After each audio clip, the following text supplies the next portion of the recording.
Bismillahirrahmanirrahim. Assalamualaikum warahmatullahi wabarakatuh. Salam kedaulatan rakyat. Kita bertemu lagi di Celoteh Rakyat Jelata. Kita coba hari ini ada berita baru nih. Ada kemungkinan nanti nyoblos kita tidak nyoblos calegnya tapi partainya. Nah, ini siapa yang mengungkapkan ini? Ketua KPU Hasyim Asyari yang kemarin bikin masalah tuh. Nanti ketika ini berlaku, kita tidak bisa lagi memilih calon yang sesuai dengan harapan kita, karena nanti partai yang akan memilihnya. Nah, ini ada pernyataan yang mengkhianati reformasi kalau menurut saya ya, karena ini akan kembali lagi ke zaman Orde Baru. Kita lihat beritanya seperti apa.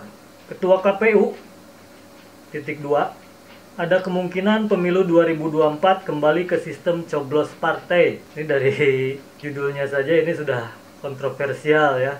Kenapa Ketua KPU menyampaikan hal ini? Kan dia tugasnya itu yang melaksanakan aturan yang sudah ada, bukan ngungkit-ngungkit soal merubah-rubah sistem lagi. Jakarta, CNN Indonesia. Ketua Komisi Pemilihan Umum KPU Hasyim Asyari mengatakan terbuka kemungkinan masyarakat akan mencoblos partai, bukan calon anggota legislatif atau caleg pada pemilu 2024. Hasyim berkata sistem proporsional daftar calon terbuka yang berlaku saat ini sedang digugat di Mahkamah Konstitusi. Nah, ini jadi sedang berproses nih. Menurutnya, MK akan memberlakukan kembali sistem proporsional daftar calon tertutup. Ada kemungkinan, saya belum berani berspekulasi, ada kemungkinan kembali ke sistem proporsional daftar calon tertutup, kata Hasyim dalam acara catatan akhir tahun 2022 di kantor KPU RI Jakarta, Kamis 29. Sistem proporsional daftar calon terbuka memberikan opsi bagi pemilih untuk mencoblos partai ataupun nama caleg. Itu yang terbuka ya. Dalam surat suara tercantum logo partai, nomor urut partai, dan daftar nama caleg. Itu yang biasa sudah dilakukan ya. Sementara itu, sistem proporsional daftar calon tertutup hanya menyediakan opsi logo partai dan nomor urut partai di surat suara. Partai akan menentukan caleg yang akan duduk di parlemen jika sudah mendapat jatah kursi. Wah, ini jadi calon itu ditentukan oleh partainya. Nah, ini hak rakyat di mana untuk memilih orang-orangnya? Bagaimana kita bisa melihat rekam jejak orang-orang tersebut? Bagaimana keahlian orang tersebut? Kan susah. Apalagi kalau partainya bisa dibeli sama oligarki. Dengan seenaknya itu bisa menempatkan orang-orangnya yang sesuai nanti. Hasyim meyakini MK akan mengembalikan sistem proporsional daftar calon tertutup. Menurutnya hal itu ia simpulkan berdasarkan rekam jejak putusan MK. Menurutnya para bakal caleg seharusnya menahan diri untuk sosialisasi. Loh, itu kan haknya. Di pemilu kan orang itu berkampanye, memperkenalkan diri. Biar rakyat itu kenal siapa yang akan menjadi calon-calon wakil rakyatnya, calon-calon di pemerintahan yang akan mengatur negara ini. Kan rakyat harus tahu. Kalau partai yang menentukan, ya belum tentu orang-orang tahu siapa orang yang ditunjuk oleh partai tersebut. Apakah cocok dengan keinginan rakyat atau tidak? Kan gitu ya. Siapa tahu sistemnya kembali tertutup. Sudah lumayan belanja pasang baliho, pasang iklan, namanya nggak muncul di surat suara. Sebelumnya, sejumlah politisi menggugat ketentuan sistem proporsional daftar calon terbuka ke MK. Mereka memohon agar MK membatalkan pasal 168 ayat 2 UU Pemilu. Aduh, ini KPU ini malah ngutak-ngatik undang-undang. Kan KPU itu kerjanya ya harusnya melaksanakan yang sesuai undang-undang sekarang yang berjalan. Memberikan statement-statement yang di luar pekerjaannya begitu. Overlap nanti. Ya fokus aja, kan sekarang KPU juga sedang disorot ya, banyak kecurangan-kecurangan, katanya berindikasi kecurangan-kecurangan.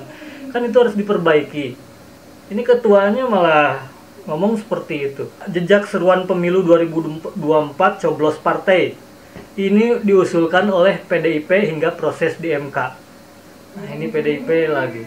Jakarta, CNN Indonesia. Wacana pemilu 2024 kembali ke sistem proporsional tertutup atau mencoblos partai mengemuka seiring gugatan uji materi UU Pemilu yang saat ini berproses di Mahkamah Konstitusi.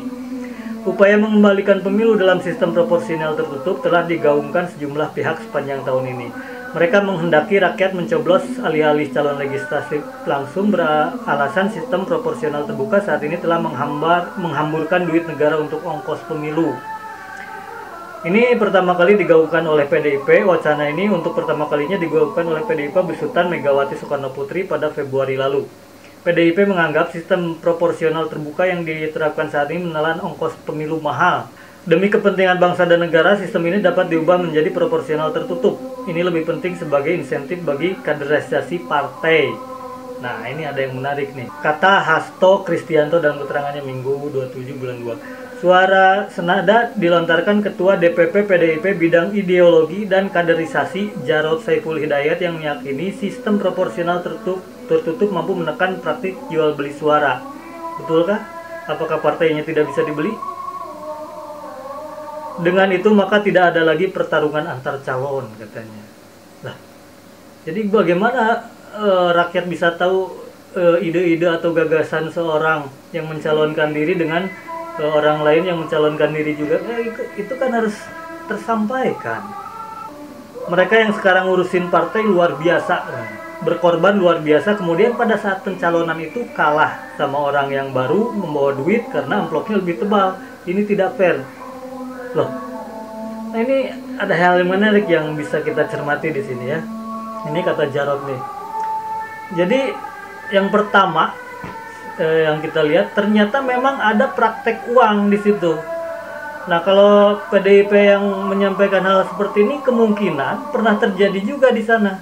Nah, lalu yang kedua, ini berarti PDIP atau partai-partai yang bisa dibeli dengan uang itu berarti gagal dalam membentuk kader-kadernya. Ya berarti kan kader mereka kalah pamor, kalah populer dengan orang-orang di luar partai, kan begitu. Jadi kalau permasalahannya money politik itu kan bisa terjadi di individu dan juga bisa terjadi di partainya sendiri. Nah, ini kan tinggal komitmen dari partainya itu, apakah memang bisa dibeli sama uang atau tidak. Apakah komit mau mengajukan kadernya atau mau ngambil dari luar yang punya dompetnya tebal, kan gitu. Nggak bisa seperti itu alasannya. Lalu KPU, MPR hingga Mahfud MD kompak mengamini, katanya. Merespon pernyataan PDIP tersebut, Menteri Koordinator Bidang Politik, Hukum, dan Keamanan Mahfud MD turut mendukung kembalinya sistem proporsional tertutup. Mantan Ketua Mahkamah Konstitusi itu mengklaim bahwa putusan MK tidak pernah memerintahkan penerapan sistem pemilu proporsional terbuka. Ya betul. Nah, tapi ingat, reformasi kan ini pernah juga terjadi proporsional tertutup itu pada tahun 55 kalau nggak salah, dan pada Orde Baru. Kita capek-capek reformasi itu karena mau merubah hal seperti ini. Kedaulatan itu mau dikembalikan ke rakyat, bukan di partai. Untuk sahabat yang mungkin masih asing dengan proporsional tertutup dan terbuka, jadi proporsional terbuka itu nanti di surat suaranya itu ada gambar partai, ada foto calegnya, ada nomor partai. Jadi pemilih itu bisa langsung memilih calonnya langsung karena di situ tertera. Nah, kalau yang tertutup itu tidak ada calegnya. Jadi hanya memilih partainya saja. Lalu calegnya nanti akan ditetapkan, bukan caleg maksudnya, yang akan menduduki kursi legislatif itu akan ditentukan oleh partai. Jadi di mana demokrasinya? Ini kedaulatan kembali lagi ke partai, bukan ada di rakyat. Kalau tidak cocok kan itu bukan pilihan rakyat loh. Elit PDIP Jarod Saiful Hidayat selaku Ketua Badan Pengkajian MPR menerangkan pihaknya akan mengkaji wacana ini. Jarod juga menyampaikan Ketua KPU Hasyim Asyari turut melontarkan gagasan itu. Nah, ini Hasyim Asyari ini ngaco nih. Udah didera kasus, mestinya fokuslah pada pekerjaannya, kan undang-undangnya yang berlaku ini yang sekarang. Ya lakukan seperti itu selama belum berubah. Tak hanya itu, anggota Dewan Pertimbangan Presiden Watimpres Sidarto Danu Subroto juga meminta pemilihan umum atau pemilu 2024 menggunakan sistem proporsional tertutup. Mau gimana nih? Mau balik lagi ke zaman Orde Baru? Ngapain reformasi kalau kayak gitu? Capek-capek. berproses di MK. Nah, ini sudah berproses di MK dan kita tahu siapa yang ada di MK. Ketuanya itu kan iparnya presiden ya. Kini gugatan uji material terhadap sejumlah pasal pada UU Pemilu yang diajukan oleh kader PDIP Nasdem itu tengah berproses di MK. Mereka meminta MK membatalkan pasal 168 ayat 2 UU Pemilu bertentangan dengan UUD 45. Bertentangan sebelah mana nih? Kedaulatan harus ada di rakyat, bukan di partai. Putusan MK nantinya akan sangat mempengaruhi skema pemungutan suara di pemilu 2024 terkait pilihan mencoblos calon anggota legislatif atau lambang partai politik. Jika MK mengabulkan gugatan itu, maka daftar nama caleg di surat suara akan lenyap. Pemilih hanya dapat melihat lambang partai politik pada surat suara. Sistem proporsional terbuka yang diterapkan sejak pemilu 2004 sirna dan sistem berproporsional tertutup selayaknya zaman Orde Baru pun akan diterapkan. Partai politik lagi-lagi menjelma menjadi pemegang otoritas penuh untuk menunjuk kadernya yang akan menjabat sebagai anggota dewan. Sementara rakyat selaku konstituen hanya bisa menunggu siapa dewan yang akan mewakilinya tanpa bisa memilih langsung. Ini kontroversi nih. Sejumlah pihak pun menyentil keras wacana ini. Mereka beranggapan kedaulatan sepenuhnya berada di tangan rakyat, sehingga rakyat berhak menentukan secara langsung atas wakil-wakilnya di parlemen. Nah, jadi dalam proporsional tertutup, rakyat tidak bisa memilih calegnya, tapi partai yang menentukan calegnya. Nah, sekarang kalau dihubungkan dengan penguasa, ya artinya mereka tetap bisa beli partainya. Mereka bisa simpan orang-orangnya yang bikin mereka aman, kan gitu. Tapi itu hanya opini saya, mungkin teman-teman punya opini lain. Jadi akan sangat lebih baik dengan proporsional terbuka seperti yang sudah dilakukan sebelumnya. Orang yang ikut kontestasi itu bisa saling mengemukakan ide-idenya, gagasannya, lalu rakyat bisa menilai dari gagasan, dari ide-idenya, dan dari rekam jejaknya. Kan begitu, secara langsung. Menggunakan proporsional tertutup itu kayak membeli kucing dalam karung ya. Kita nggak tahu siapa ya nanti yang kita pilih, kan gitu. Menurut saya, ini opini saya ya, ini sepertinya ada usaha dari rezim sekarang ini untuk mengamankan posisi mereka atau garansi keamanan mereka ketika mereka rezim ini sudah tidak berkuasa lagi.